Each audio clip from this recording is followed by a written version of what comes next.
Hi, I'm Alexa Ray Corriea, and this is the Game Maker's Notebook podcast. I got to talk to one of my favorite people today, Mike Laidlaw of Yellow Brick Games, talking about their most recent release and their first release, Eternal Strands. We talked a lot about the historical inspiration behind the story, that amazing physics-based, temperature-based combat system, and a little bit about what makes competence porn such a compelling thing to watch. This is a really cool, very technical, very nitty gritty conversation. So if you're into that kind of stuff, then you are going to love this. Please enjoy.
First question. This is my favorite question to ask at the start of these. How did you get here? Well, I clicked the link and it opened. But no, okay. Here, let's say here being working with Yellow Brick Games and games in general. Lifelong passion. I've been pretty much a pretty avid game player since my father very kindly brought me a Commodore 64 and a cartridge of Lode Runner when I was, I think, 7 or 8, but I think it was very late in 7.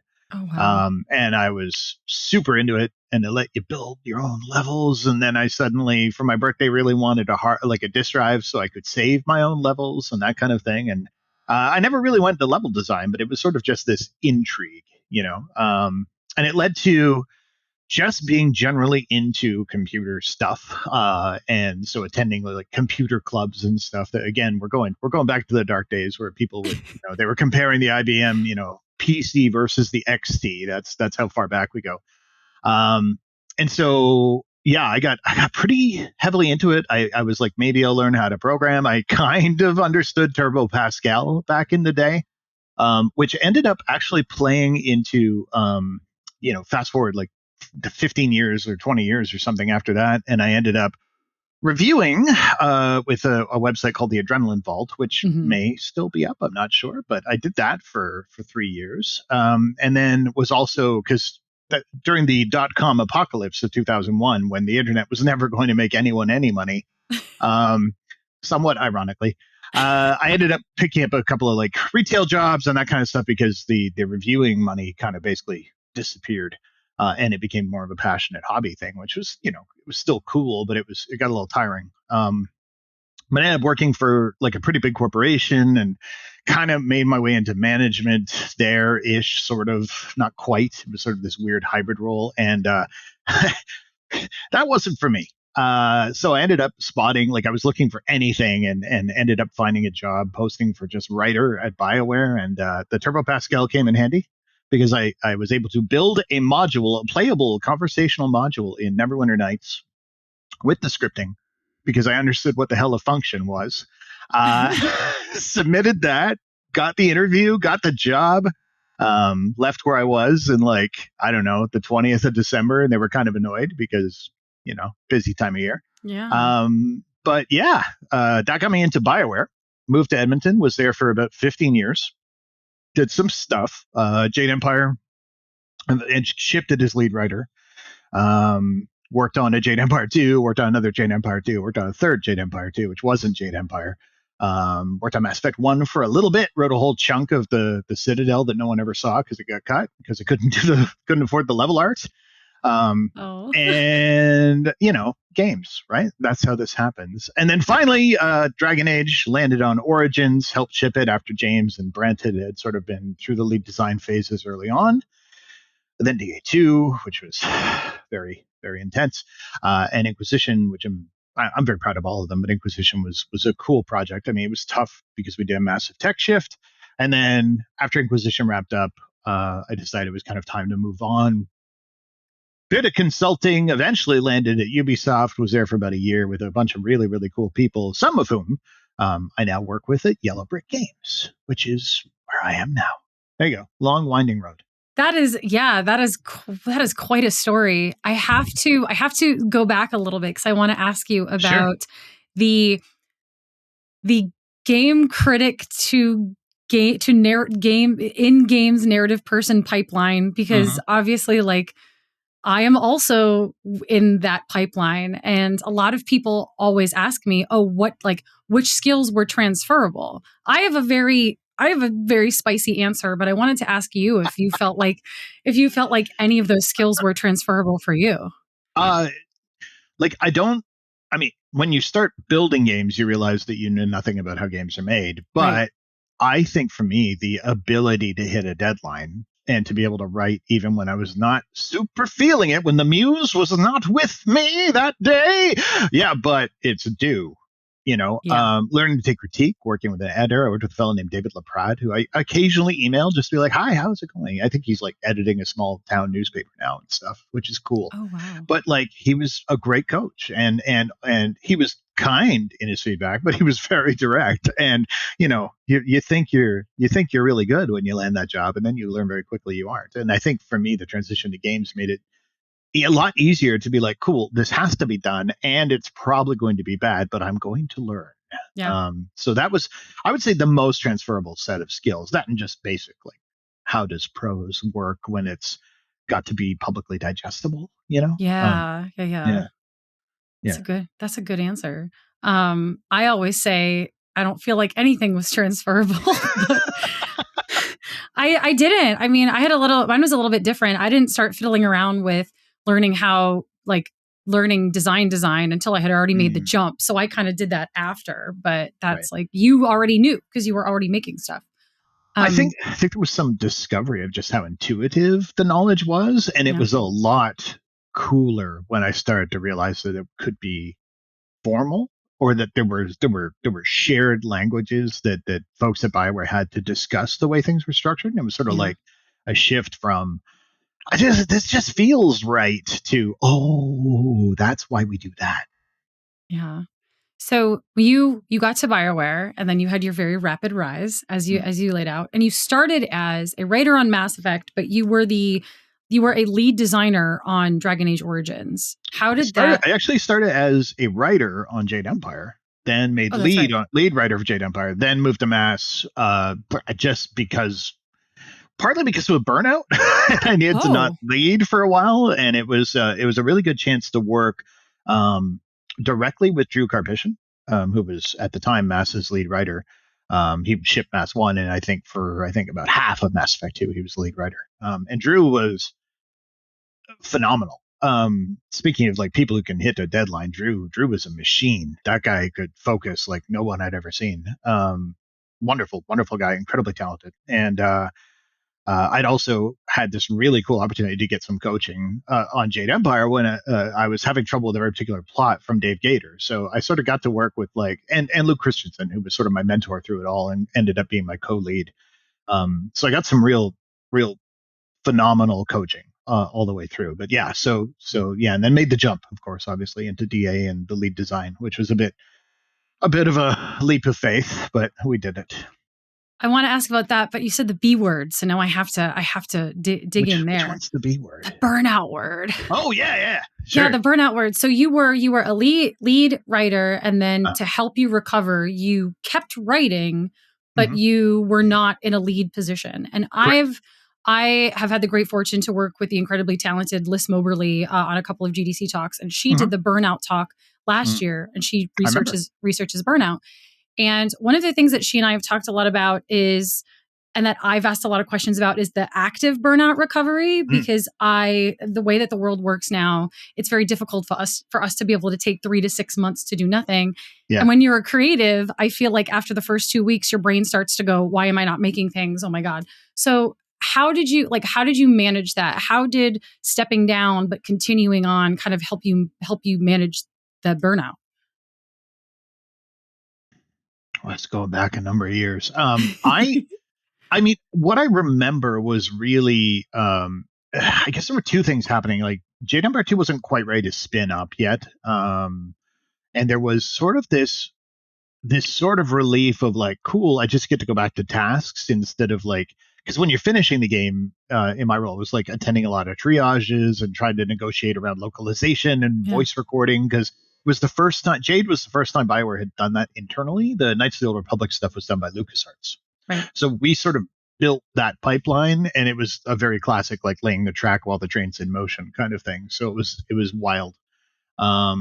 So for me, the joy of like, here is the tool set, you can write some words now, was like, oh, and I remember the fun task is that there was a degree of trust, and I'm like, hey, look, good job, you can tackle these things. So I actually got to write stuff that was just kind of purely creative. So for instance, I got the first, they were just had code names like Alpha Alien, Beta Alien, or whatever, and it was like, I don't know, some other aliens. So I sat down with the concept artists, and they were like laying them out and stuff. And so I actually got to write, even though the writing never survived, but I at least laid out the voice and the tone work for the first Hanar, the first Elcor, and the first Volus.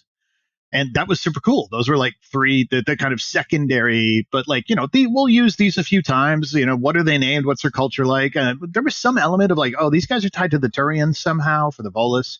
And yeah, it was like a chance to do some world building, to just do some straight dialogue and not have to like stress about downstream teams for a while. So it was a change that was as good as a break in a way, because it sort of kept me engaged. But then I also got a chance to do these direct feedback sessions with Drew and of course peer review stuff, and all of that together I think was a big boost just in terms of like writing quality, because I mean Mass Effect was writing to a very different standard than Jade. Jade was very classic BioWare, and Mass was trying to push for more cinematic. So it was neat to just sort of try to match that tone. And I don't know, it was a neat challenge, and it kept my brain going.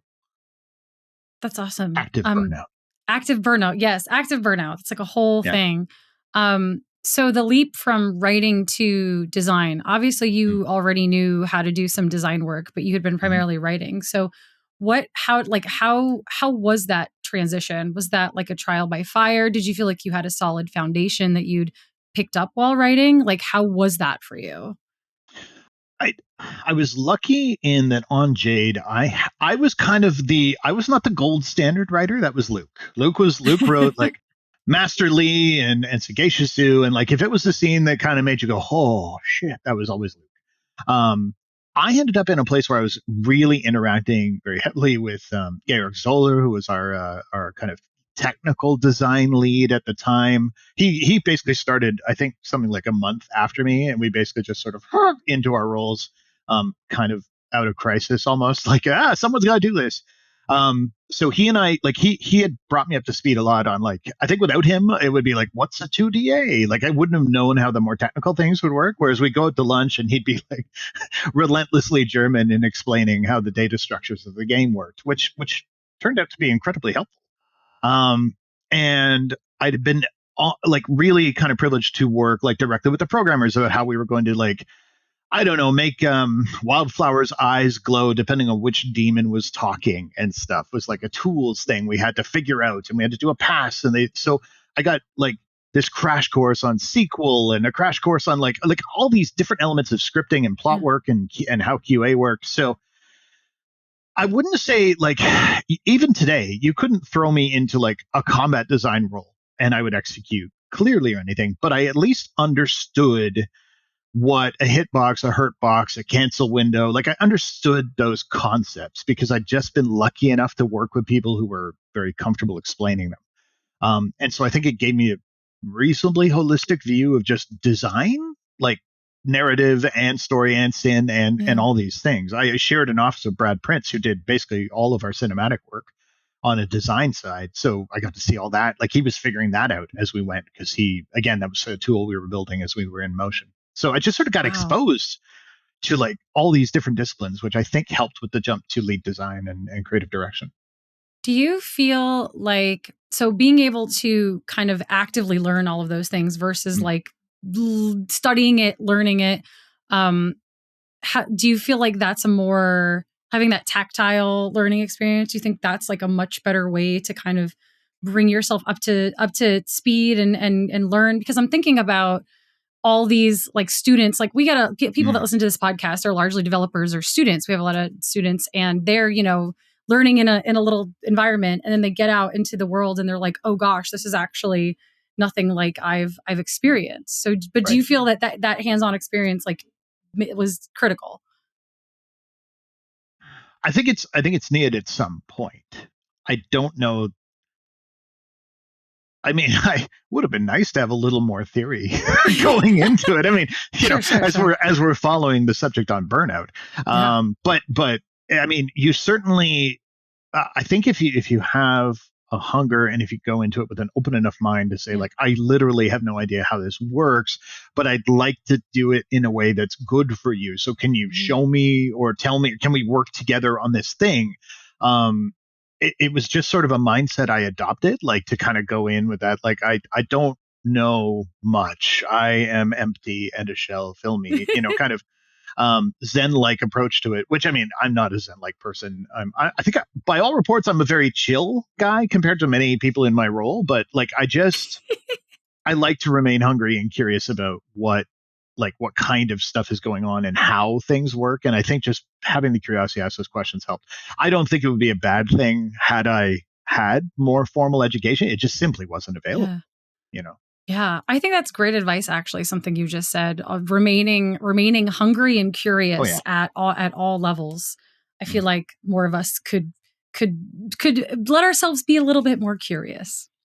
Yeah, and trying to time it so you're not doing it when a person's like like stressed out or whatever, but trying to sort of dig in like how exactly did this work over a Yeah, lunch or something like that. But it's a tough one.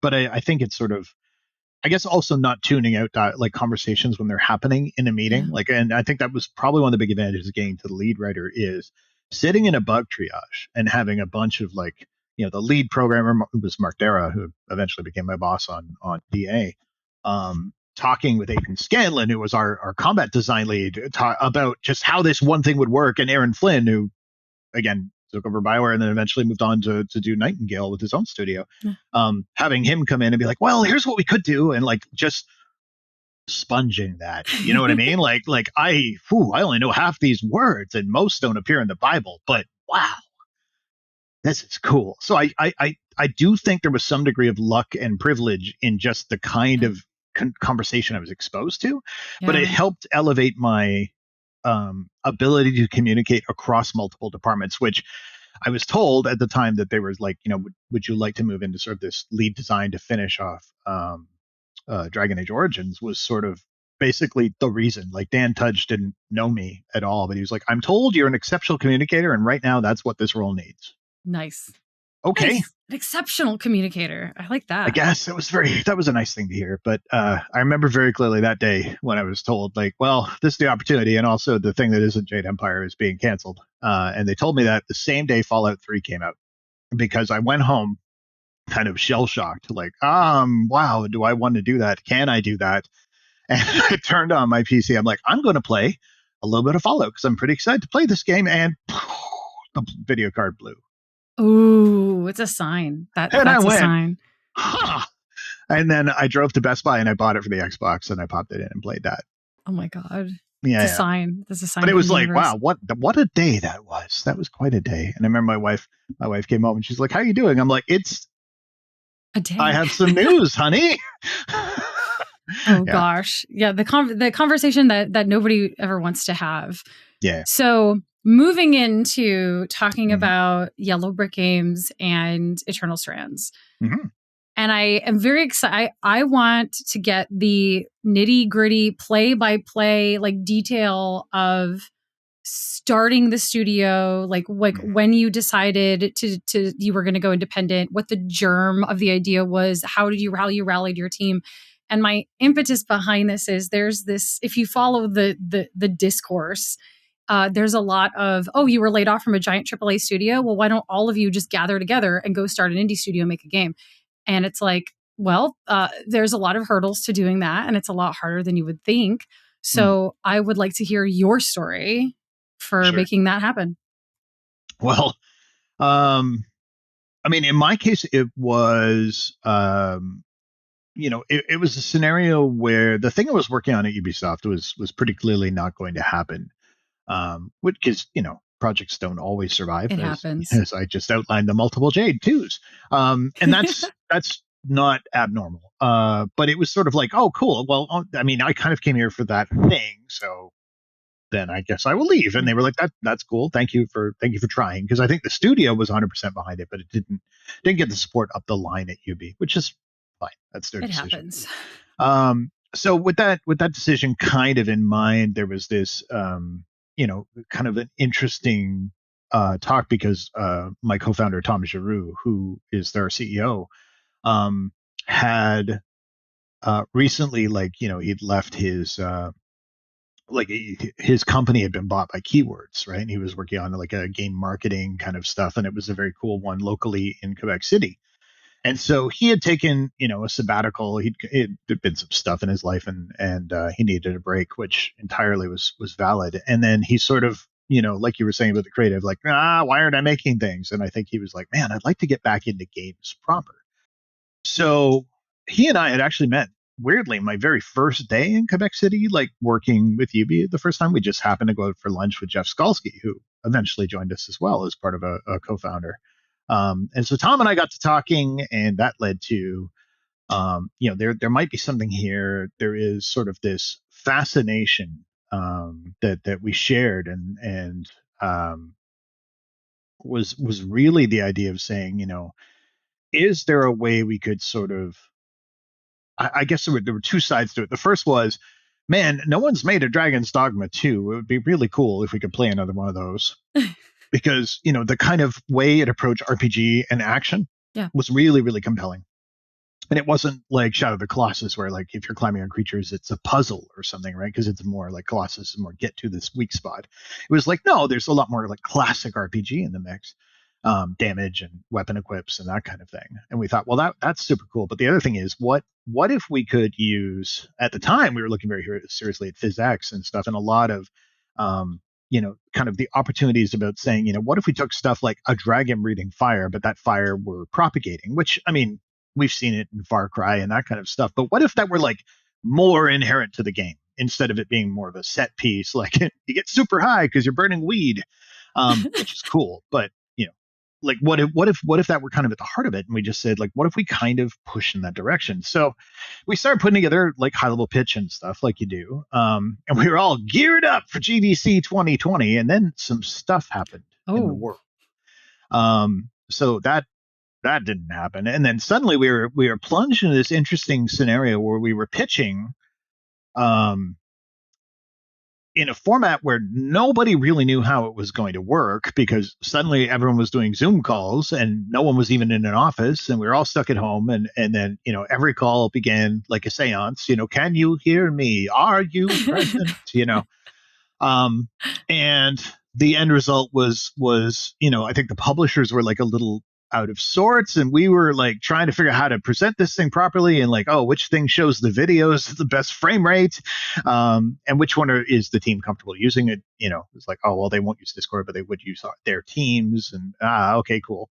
And so we kind of did this, but while this was happening, we were talking to different publishers and stuff. There was also sort of this growing sensation of the sort of lockdown boom happening across Mm-hmm. the industry.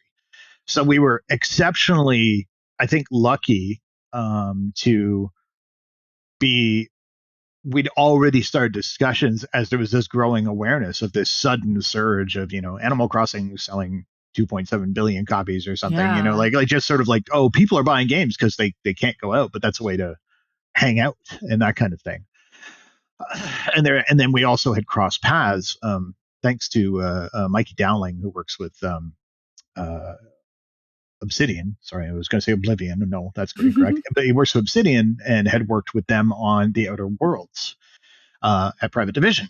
And so we ended up talking to like Alan and Ed and Tom and kind of the core kind of Private Division founding fellows, and they were like, yeah, we're actually pretty interested in this, and that led to sort of a deal and working our way through, and then yeah,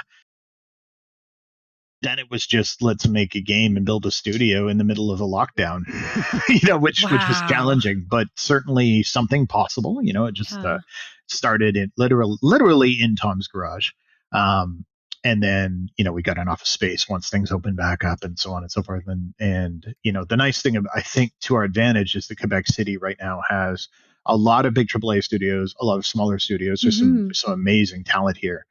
And some people were sort of like, oh wow, that sounds kind of compelling. I'd like to join in. And so Yellow Brick just grew. Oh wow. So you were the idea came first Yeah. and then the studio. Hmm. How did you because the big challenge for going independent is right. As someone has an idea or some of you have an idea, and Hmm. obviously people can either rally to that idea or say this doesn't sound like for me. This doesn't sound like it's. Yeah. So how did you rally such like an all-star team around this idea? How'd you sell it to them? Honestly, it was very much so to some degree. Quebec City in particular is a small industry. A lot of people Yeah. know other people. So there's like a personal, like, oh, okay, I've worked with or for him and or her or whoever, and like that's that. Okay, cool. So if they're saying it's a good place to work, then it's probably okay.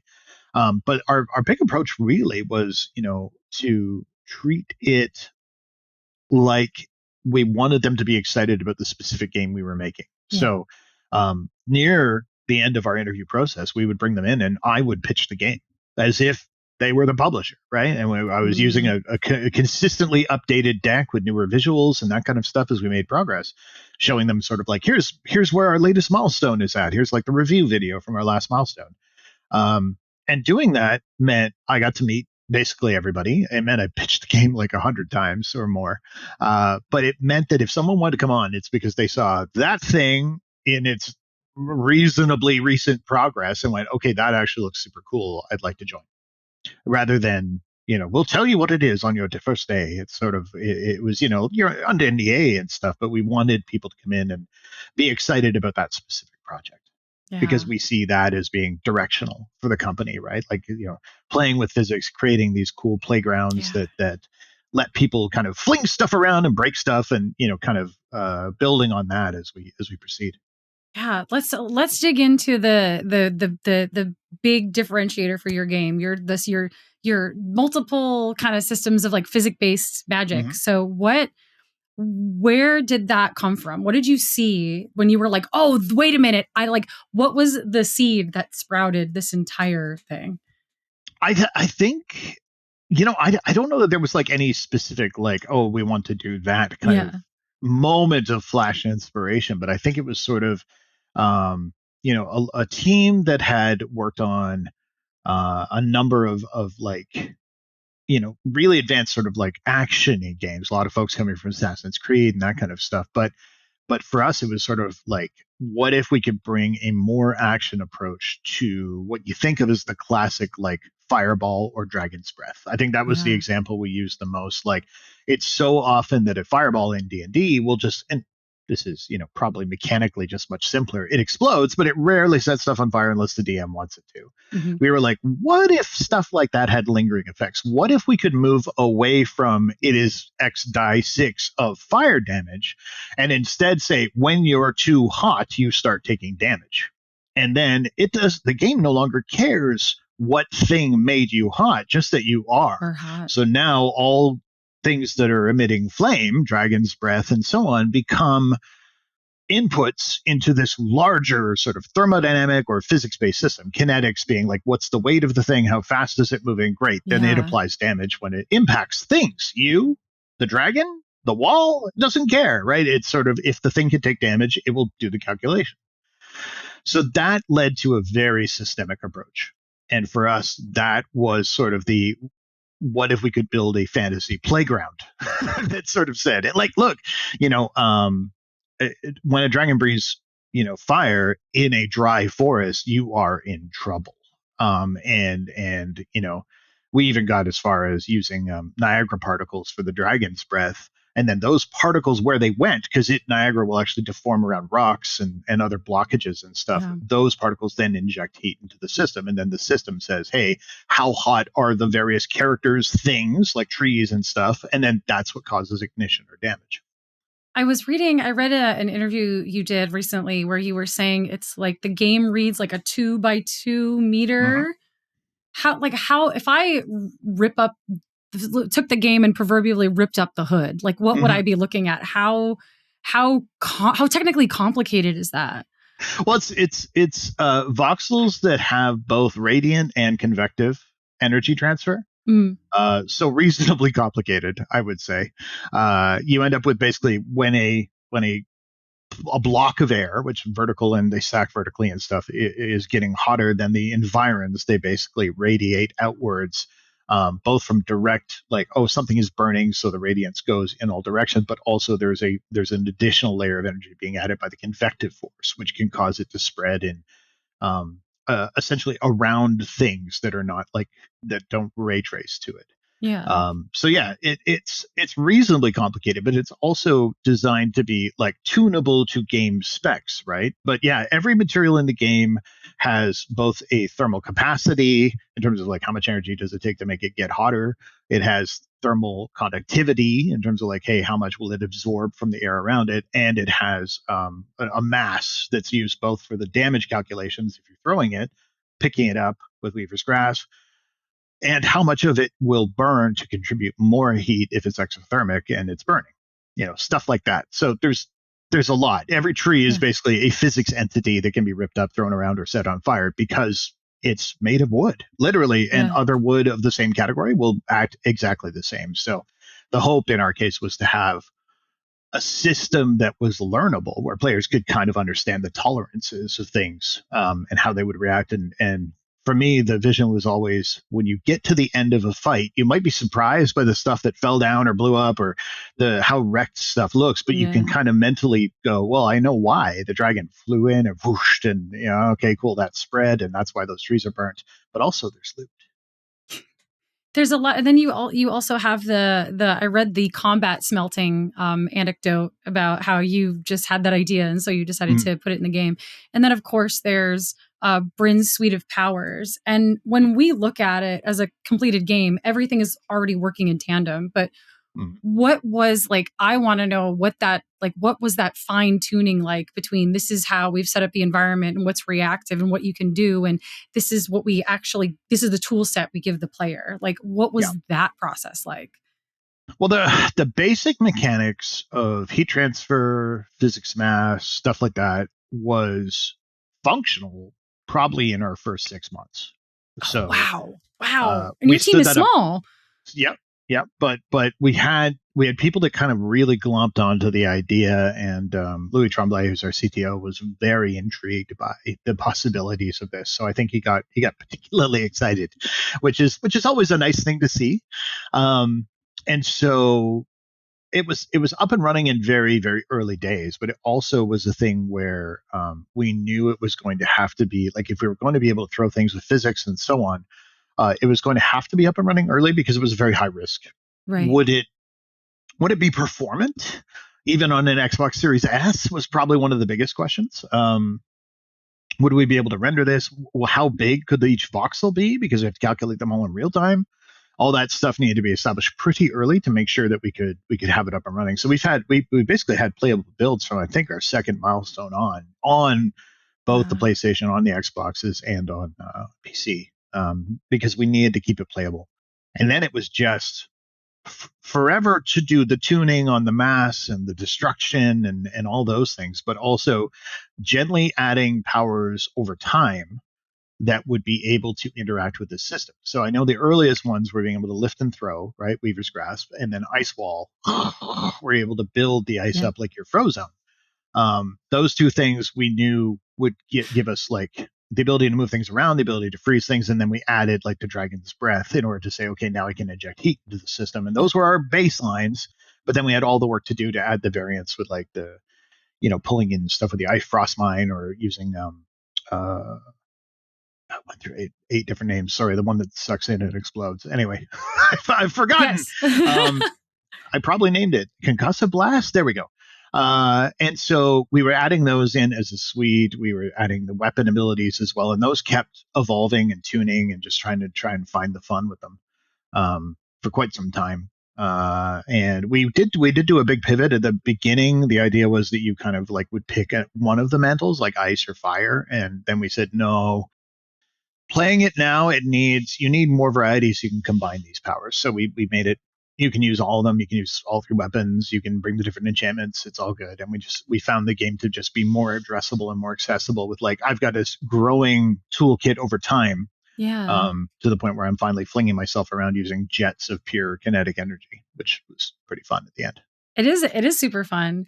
You talk a lot about, we talked a little bit about you have this huge tool set, this really great tool set in a reactive environment. But you're also, I've read in a couple interviews, you talk about designing within constraints and cutting. In a previous interview on this podcast, I interviewed I have been, if I haven't 1,000 times resist pilled everyone yet, I hope that I can again. It's one of my favorite games from last year. But that team rocks. I'm gonna come right in and like add a second dose of 1,000 times. It's so good. I played over the Christmas break and was like, my God, this is phenomenal. It did. When I read that like the team behind it had done a lot of like stage play work and stuff, I'm like, that's why these feel like scene changes. Okay, how cool. Yeah, it was A+ and kudos to them for every success they're enjoying. Oh yeah, absolutely beautiful. But in their interview, we talked about designing within constraints because they were first-time developers and they were figuring this out. And that's kind of where the idea of, all the characters are clones. Like you have one character model that you just change around, like the way that they did the set pieces. And I think it's really interesting, especially where we're in this era of ballooning budgets, $300 million budgets, like giant teams. And I feel like the games that I see that are sort of designed with these, not with rules, but designing with constraints and kind of knowing when something's not working and ready to go, I feel like those experiences are really beautiful. So I would love for you to talk about designing within constraints on this game, which actually doesn't feel like it has any constraints from a player perspective. Right. Yeah. I mean, there was a version where we had something like 36 weapons, so there were cuts. We had more of the big creatures and that kind of stuff. But our way of doing it comes, I think, from Jeff Skalski being a very veteran producer. He's one of the co-founders, and he worked on go all the way back to Dark Age of Camelot and stuff. So he's been around. He goes back to microprose, like old school microprose, like original XCOM era and stuff. Yeah. So Jeff brought a very strong production mindset that I think, all of the early team really adopted, which was we like all of our leads and directors to at least have an understanding of kind of production methodology. And we're happy to train, but basically to say like, look, we'd like you to do the planning for your sprints. We'd like to do that kind of, instead of sort of making that like producer jobs, it's more like we'd like everyone in the leadership positions to be involved.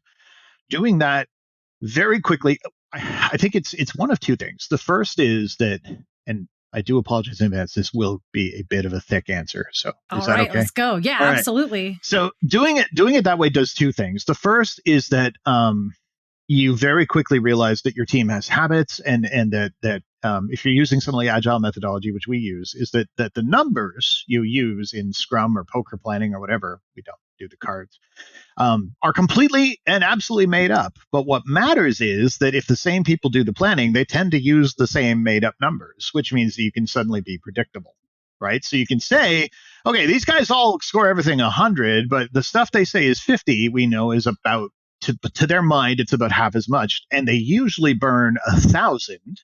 And this sprint, they've got 2,000 committed, right? It's not going to fit. Right. And then you can start projecting forward and going, oh, it's not going to fit in this milestone, which means it's not going to fit in this project. So that elevates it for a lot of the leads to be able to kind of understand that when you're doing planning and doing kind of the production side of things or the project management side of things, is that there is value to that, because suddenly you sort of get a crystal ball and can go like, this isn't going to fit unless people crunch their faces off, and we don't want that. So what do we do? And then with that sense of relative velocity, you can both make dynamic cuts like on the fly if you need to, or make adjustments, or say, you know what, it's okay if stuff slips. But like the communication level of the overall team tends to go up because they're also very aware of dependencies, right? For me and my team to do this thing, I'm going to need this thing. Hey, when do you have that slotted? And everyone's thinking a little producer, Yeah. which is very helpful. But the other thing that I think was really our saving grace was that we would take the leads and directors, we'd do a 2 or 3 day offsite, we'd rent a chalet, we'd bring in, like we'd do s'mores or whatever in the evening. Like they were chill. They'd always, every chalet in Quebec has a spa for people to soak in a hot tub or whatever. Oh man. They're all ski chalets, right? So everybody's Yeah. presumably rubbery armed and legged from skiing. So in our case, we're like, cool, yay, we just sat at computers for 8 hours. But what we do is we would say, all right, what is our next phase? We're heading towards alpha, right? For the end of pre-prod to alpha. Before we move to alpha, we would bring everyone together and be like, here is the high level objective. Here's what we think we need to achieve for alpha. And we'd spend 2 days kind of trying to figure out if that fit or to what degree it fit, right? And if you're like, well, we absolutely can't get the number of epics in for alpha, are we comfortable with any sliding into the alpha to beta phase? And if the answer is no, then you have to reduce the number of epics, right? Yeah. Or change the parameters somehow. But at the very least, you're discussing, hey, does this fit at all? Yeah. And I think that, I think there's always room to improve. There's always stuff where you're like, oh, we could have done that sooner or whatever. But by treating the phases as these large planning events that we really committed time and people brought, like, they were very focused, because they knew we were kind of making a 6 to 8 to 12 month plan, right? Mm-hmm. So you want those 12 months to be good. The end result was that we were able to make a lot of calls before we got like halfway through alpha and went, oh, that just won't fit. We've wasted a ton of work. We'd be like, Yeah. that isn't going to fit. And so that helped. It mitigated some of it. So I think the constraints in a lot of ways were almost dynamic, but also some choices we made at the very beginning, like, in my case, the portrait style dialogue, I was like, look, I really don't think we want to staff up heavily into cinematics. And I think that if I look at sort of the I guess the table stakes for cinematics with like lip sync and things like that, if we go too much into that, we're going to detract from other things. We're going to need to spend more money than we feel we have by hiring more sin people, and then there's going to be a bunch of tools pipelines, et cetera, et cetera. Let's pick something that feels more indie, something that feels like it's going to still play to our character artist's strengths, and we feel that this will be good. And so that was a choice we made nice and early. Like, let's not try to fight there. Let's not innovate here, because we're basically building everything from the ground up. So let's try to mitigate some risk and make smart calls where we can. Yeah, I was going to ask if the portrait dialogue and the beautifully kind of animated scenes, if those were a design decision or a narrative decision. I would say narrative, but like it's kind of hybridized in a lot of ways. Like, just trying to play to, in a lot of ways, I think Strands is, I mean, it's designed to be a little bit whimsical. It's designed to be kind of hopeful. It's really very much a fantasy game that's more about like daring do, and it's sort of like, to me, my inspirations for it in terms of tone were like The Mummy and Indiana Jones, not Yeah. Game of Thrones and stuff. Maybe that's just a personal palate cleanser. Maybe that's my active burnout from too much Dragon Age. I don't know. Which, I mean, Yeah. I love, but like they're pretty grim at times. So I thought, let's kind of go with that. So sort of having a little bit of this like storybook feel kind of Yeah. match what we wanted to do with the motion, with the art, and the bright colors, and going very fantastical with the visuals. And so having like those animated sequences at the beginning, which were done by a company called Dooku here in town, who they did the same stuff for Sea of Stars just Oh, before us. so good. Yeah, they're phenomenal and they're great to work with, but they're also local, right? They're friendly. It's a 4-minute walk to their office, and that's a quarter of that's elevator. So it just was a great opportunity for us to collaborate with them, and they were phenomenal. So yeah, we just sort of, it was like a stylistic choice across the team, both Yeah. artistically and in terms of what we could what we felt we could deliver to sort of, in a lot of ways, bridge the gap between the live action kind of like, oh, here's the gameplay, and then here's the static portraits. There's this kind of middle ground, which is also in a visual style that's kind of evocative of the portraits, but more motion driven, like the game.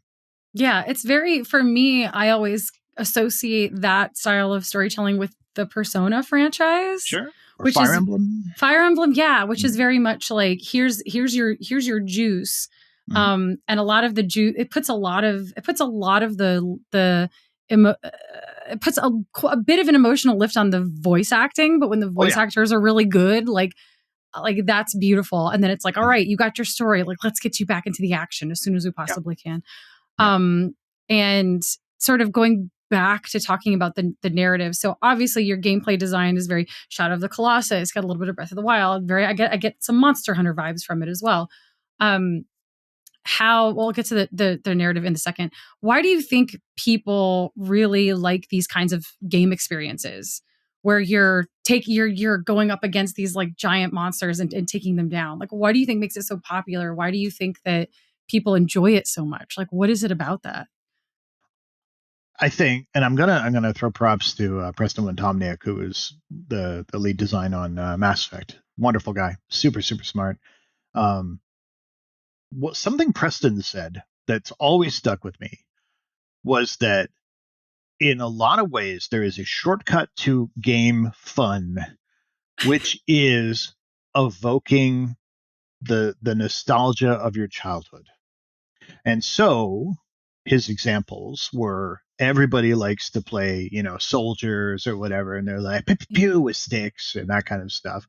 And shooters kind of give you that moment. Or my favorite was when he sort of equated the kind of free running and stuff in Assassin's Creed to almost feeling like tag. Right? You're chasing people through crowds. You're running on rooftops, which feels like you're running on the playground and the big climbers and stuff. Climbing around, clambering on stuff. You did that when you were a kid. You were very kinetic. You were very motion. You weighed a lot less, so you could haul yourself up like nothing. You didn't sit at desks all day. Whimsy. But in a lot of ways, I think that the sensation of going up against a creature that makes you go, whoa, feels a lot like when you're, 5 and you're going to wrestle your dad, because he's this big, strong, like infinitely strong guy, or your mom is like chasing you around making monster noises. They're big. And they sort of bring you back to this place where, as adults, like, unless, I don't know, you work in a quarry or something, there's not a lot of stuff around you that makes you go, whoa, that's huge. I mean, those big trucks, and obviously I grew up on a farm, so like the combine was always like, oh man, that is a serious piece of hardware. But it's still like, it's yours and you bought it and you know how it works and you have to change the grease, so it's like you're a little more intimate with it. Whereas a monster is like, whoa, and it makes you feel like a kid again. I think it's a big part of why a Monster Hunter or whatever, it's sort of like, I'm slaying dragons. And we're always fascinated with that because I think in part it makes us feel heroic, and in part it makes us feel like kids again. You just blew my mind a little bit. Well, thank you, Preston, wherever you are. Probably still in Edmonton, actually. I think he's still in Bauer. So. Yeah. He's a smart guy. Yeah, no, like now that I'm thinking about it, and I'm thinking of like, well, so one of my favorite games of the last couple of years was Final Fantasy 16 because it Hmm. had those giant like Hmm. cinematic boss fights for the first time it actually made those summon creatures in the Hmm. franchise feel very much like, wow, like I'm really Yeah. up against impossible odds here. But now I'm thinking about it and I'm like, yeah, I was like a little kid, like on the playground with my friends, like pretending we were like fighting God or whatever. Cause I was Yeah. playing Final Fantasy games as a kid and God Yeah. was always the enemy. So, you Yes. know, Or chaos. God Um, became. but it's the same vibe as like, oh, I Yeah. built this, elaborate thing with my Tiki Toy cars, and now I'm Godzilla, right? Like it Yeah. it it brings some of that back to you, I think. So Yeah. Yeah. Oh my God. arguably the God games or Sim City or whatever are Mm, very much like playing with Legos, right? There's something yeah. to it, I think, and I don't think it's like the only games that will succeed are this because again, Thousand Times Resist. That's not an experience I had as a kid, and I No. loved it too. Yeah. But I think it is an interesting sort of perspective on gameplay and sort of like that Yes. that evoking kind of these things that are almost like primal for people can be very powerful. Yes. Yes. I agree. I mean, I could talk about A Thousand Times Resist for another hour. So unfortunately, I'm not going to bring it up again. Hmm. Um, I That's love okay. that. I'm right there with you. I love that game. So for your story, I'm a story girl, so I want to talk about Hmm. your story. You're building these systems. You have this idea of how you want it to feel and play. When did this story come in, and how did you develop it along with your design? Was it sort of Mm. like developing in tandem as you went? Did you have these like key pillars for the story you wanted to make sure you hit? Like how did the world come to be, basically? Mm. So I kind of uh, I guess it's a bit of a methodology because I've been very lucky to work on original IP or sequel to original Mhm. IP my entire career.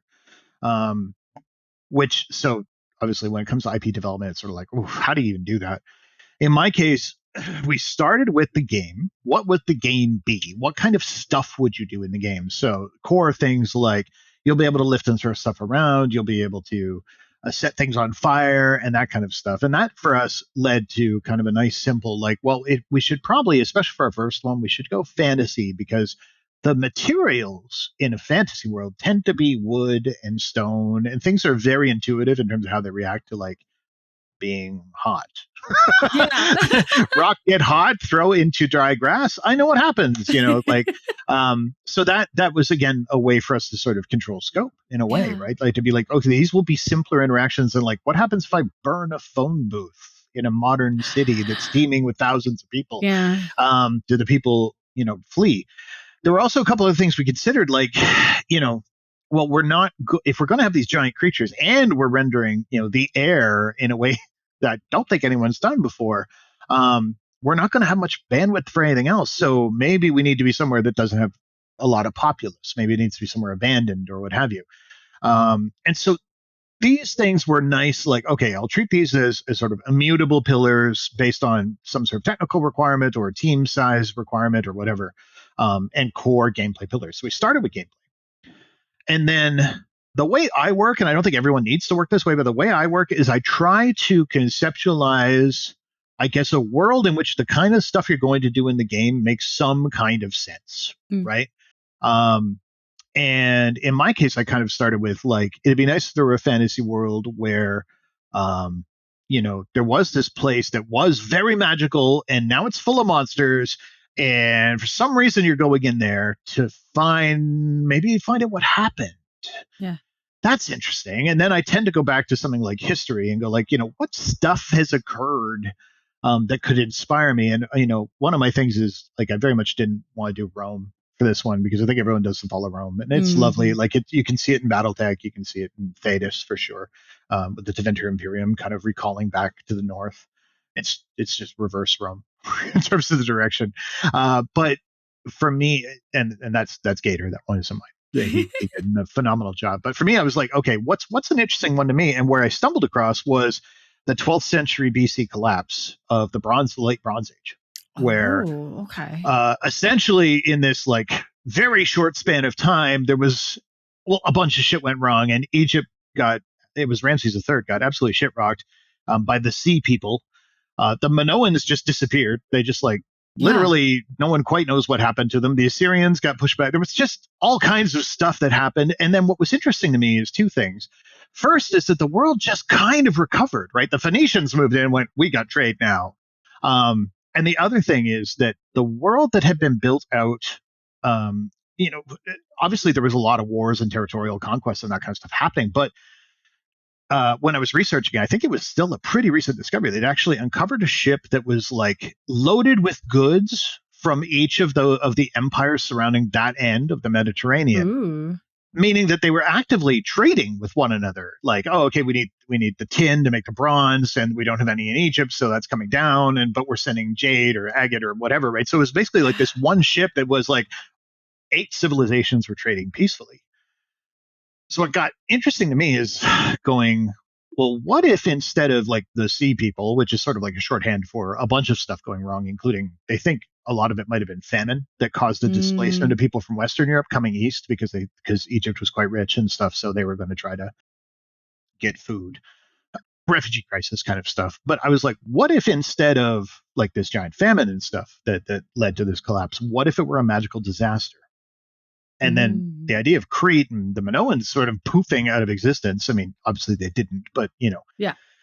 we're not quite sure what happened to the Minoans. Is kind of for me like a neat like, well, what if that were like Atlantis, and what if instead of the people are all gone, what if like it was still there and covered in a magical dome, and that's the enclave, and it's sort of that this just spiraled into this idea of Yeah. there's a place literally over there that we can blame whenever anything goes wrong because magic is bad, but there are people who want to get in because it was like chock full of magic. Seems like a pretty compelling way to get something like the Mummy or Indiana Jones. Yeah. So I built a world in which daring adventurers who use magic could go up against wild creatures, and there weren't a lot of people, so our frame rates wouldn't tank. Something Nice. like that. And then the story came after that in a way. It was sort of Yeah. like this, that's a premise. That's a world and a core idea, which got fleshed out over time. But it was like, and then we're like, but what do you do? Yeah. Yeah. Yeah. So Yeah. very much history inspired here. I think it helps. I think it's good to know and sort of get into various chunks of history and sort of like, because you end up with these like, I don't know. You end up with these things that you sort of get fascinated by. That in a lot of ways you can say like, look, this is kind of realistic, and in a lot of ways, I think when people are writing about history, they tend to write about it in a almost like this was deterministic. Like, well, this must have been this was the only thing that could have happened, right? Yeah. But there's so many things that are like some guy slept with some guy's wife and a war erupted, and you're like, and that was the dominoes that brought that whole region to its knees, and they never recovered, right? Like that's not rational. That's not someone who Yeah. reloaded their grand strategy game, but it is someone who's really enjoying a game of Crusader Kings. Yeah. And I find that stuff fascinating. Like, one I rabbit holed on for another project that never saw the light of day was just going into like the Great Game and basically Russia and England desperately trying to find a land route to get to India. Ooh. So Russia in particular was really trying to like make their way, through Afghanistan to get to India so they could actually trade there because England basically controlled the seas. And there Yeah. was like the most intense skullduggery and awesome secret agent shit happening. And it's like, that's not super well known, but it's cool. No, it's not. Yeah. I feel like there's so much in like small things like that in history that Yeah. are fun to kind of play with Yeah. and turn on their heads. Yeah. And sometimes you just find one that sticks in your brain and you just sort of quietly file that away and go, I should Google that if I ever need a collapse story or if I ever need a whatever. Were there any other game stories that you were like, I really enjoyed this and I like this messaging, and there's maybe a little bit of DNA of that and a little bit of DNA in it and what you kind of carry forward and write? Uh, hmm. I know No, you love Final Fantasy X. So oh, I do. I do love Final Fantasy X. Absolutely. I mean, oh man, no, I wouldn't say there was a specific game that inspired me for this. I think really it was kind of going for that kind of pot boiler Yeah. tonal, like high adventure, daring do kind of thing was more where I was trying to draw from tonally. And I think there were certain mechanical inspirations here. And sorry, when I say I was just involved again, but all credit to Kate McMullen and David Reese, who also came in for the writing side. We were, we were kind of trying to build up a scenario in which, as much as I think maybe the game could have benefited from a bit more friction, we were like, look, the majority of the characters are currently performing an exceptionally vital function to your game. They're making your armor, they're giving you potions and stuff. So we're like, well, we're not going to really do that. What's a genre in which the hero tends to have sort of like their comrades who have their back and stuff, right? Yeah. And one in which there is sort of like a lot of what my former combat lead when I was working on Inquisition, Sebastian Hanlon, used to call competence porn. Movies like The Martian or the Yeah. TV show Leverage, where like everybody's just really good at what they do, Competence but porn. then stuff goes wrong, right? But they Yeah. are competently able to handle the stuff that goes wrong. So like Watney's like, yes, I've grown potatoes, and then his hab explodes, right? Like that Yeah. isn't necessarily his fault. It's just that one seal broke or whatever. But that kind of a genre is sort of, to me, like it's fascinating and it's not explored in fantasy too much. No. But it also kind of gave us a tonal shift that was like, let's have a character who's just keen to get back out there, and building a world in which there was things like the Scry where she could do Yeah. risky things, knowing there'd be someone to rescue her. Like I think the monster hunters are able to tackle the challenges they do because their palico's always got a wheelbarrow. Yeah. So they know they're not going to die. They will be saved somehow, or the monster will save them. In our case, we want to make that even more explicit and be like, no, there's this scry, and you literally have someone basically who can pull you out if you're about to die. So things like that just kind of gave us this tone that was sort of like, Yeah. go get them, and it's interesting watching the reactions, because I think for some people they're like, oh my God, I really love this because it's sort of nice to not have the strife and it lets me just get out and fight. Others want more struggle and that kind of thing. And I think that's super cool feedback, but it's been interesting to sort of like watch and read. But I think for me, recognizing for this first game that we weren't going to do like giant choice and consequence or like Yeah. betrayal arcs and that kind of stuff, I was like, let's just try for this tone for now. Yeah. And it I think it lands with the vibrant colors, with the like playful sandboxy nature of the game. Taking a playful tone with the game, to me, Yeah. felt kind of appropriate in a lot of ways that I still think very fondly, especially the first two Fables. I think Fable 2 for me is like my Yes. hell Yes. yes, Hell because yes. it was a bit silly, but like in this like way where it just joyfully owned that it was a bit silly and you would chicken chase that. I actually, from a like player perspective, you mentioned Indiana Jones and the Mummy, and the more we've been talking, the more I see it. I actually really enjoyed having a character that was competence porn. I'm going to write that down. Who was confident, and even Yeah. if they didn't immediately go in with a plan, it was, well, I'll figure it out, and if not, I'll bounce. Like there was actually for the tone and for what you were going for, I thought it was a really solid choice for a protagonist, as opposed to having Just swashbuckling. trying to match someone who was eventually going to be able to go boom, and like yeet themselves across the map, and then dive roll out of it, or like stick to this like flaming or ice covered giant and stuff and start hacking it away. It just, for me, I think tonally felt like it, but also I do think there is some element of just a bit of a palate cleanse for me to be like, Yeah. okay, cool, we're just gonna have a little bit of fun with this one, and tell a story where at the beginning, it's really sort of the mystery that's driving you, and then of course you get the sort of man versus man, or person versus person kind of conflict with the Yeah. the survivors.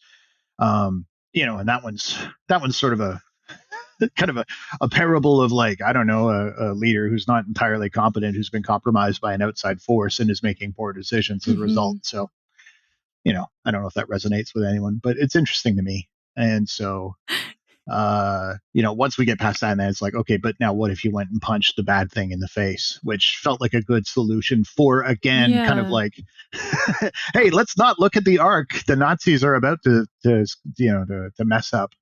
I think tonally that just, I don't know, it just felt like a right vibe for where we needed to be, maybe just post-pandemic and stuff too, or mid-pandemic when we started it. Yeah.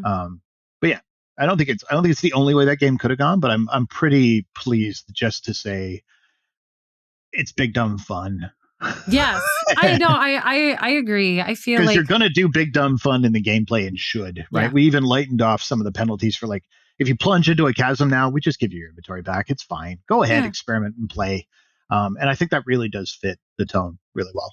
Yeah, there's I've talked to a lot of designers who talk about rewarding failure. So, be playing around and screwing up and then being able to try again. I think Yep. I think war games should do that. Yep. Yeah, it's the game is not heavily punitive, right? Yeah. Even if you do lose some stuff, it's not the end of the world. You're able to go recover more quickly. If you make a suit of armor, you're like, I don't really like that one, you can basically rip it out and get 100% of your materials back and stuff. And that's because, we're not going for an endless playtime or anything. Like if someone beats the game in 25 hours or less, no probs. Yeah. Great. I hope you had fun. So my last question, I want to talk about how I would love to get what is your advice to developer hopefuls who are thinking about going off and doing their own thing? Obviously, you all have loads of experience and a lot of you have worked together on quite a few things and you had a very strong vision, but you were also very nimble and flexible in terms of designing with constraints, cutting when you need to, being afraid to essentially leave stuff on the cutting room floor, which I think as creatives can be kind of painful. So what is your advice for being able to let go when you do have to make those cuts? And what is your advice to those of us that are, looking at this and going, I would like to go do this too? Like just raw.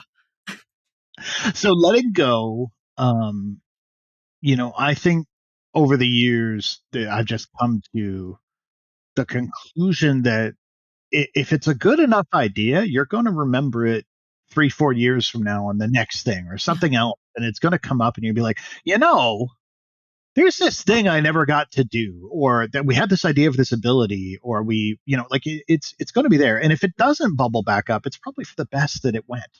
Like the good ones will stick with you. And I think that as a team, you're rarely going to cut the ones are slam dunks, right? You're like, oh, that's cool, that's fun, that's that's not even for consideration for like if we can't do them all, that one's staying. So I think that you can trust your gut and know that like it's never totally gone, or if you forget about it, it's probably okay. Like it'll be all right. And I think that not falling too deeply into sunk cost fallacy. Like while we've spent a lot of time working on this, is an important sort of skill to develop and be like, yes, but what would it take to finish it? And there's also actually the counterpoint, which is what would it cost to finish? What would it cost to remove? Because sometimes just ripping something out is like, well, that seems like you don't have to do all the finishing work, but what do you have to like patch closed around it, right? And that kind of thing. I would say cut early. I would say the number one thing that I'm pleased with, and you always want to go even further, is to trust and take your experts very seriously if they say something doesn't fit. And the more you do that, the more open and honest they'll be, the less they'll be like reluctant to tell you that, the more you'll learn early, and the more trust will be that they don't have to like pad their estimates to be like, well, nothing's going to get cut, so we better make sure everything seems really big. If you can build an open kind of dialogue and do your best to be like, look, if this has to go, it'll go, and try to like run fairly transparently where you can say like, look, here's the numbers, here's why it doesn't fit. That can be probably the best thing you can do, because you'll know early, because the experts kind of get that feeling in their gut that says this is too big. Final, I guess, piece of advice would be always try to keep at least either keep it in your head or be prepared to do an exercise where you kind of prioritize the stuff that's like, we don't have enough programmers. Okay, well, what are the things they're working on? And almost be prepared to be like, well, here's a big red line that sort of creeps upwards as things get delayed or stuff comes up or whatever. And it's like things just cut off the bottom. Know what your priorities are and what's the real core of the game and what's the sort of unnecessary stuff that you're like, okay, that can wait. We can do that later. We can do it another time.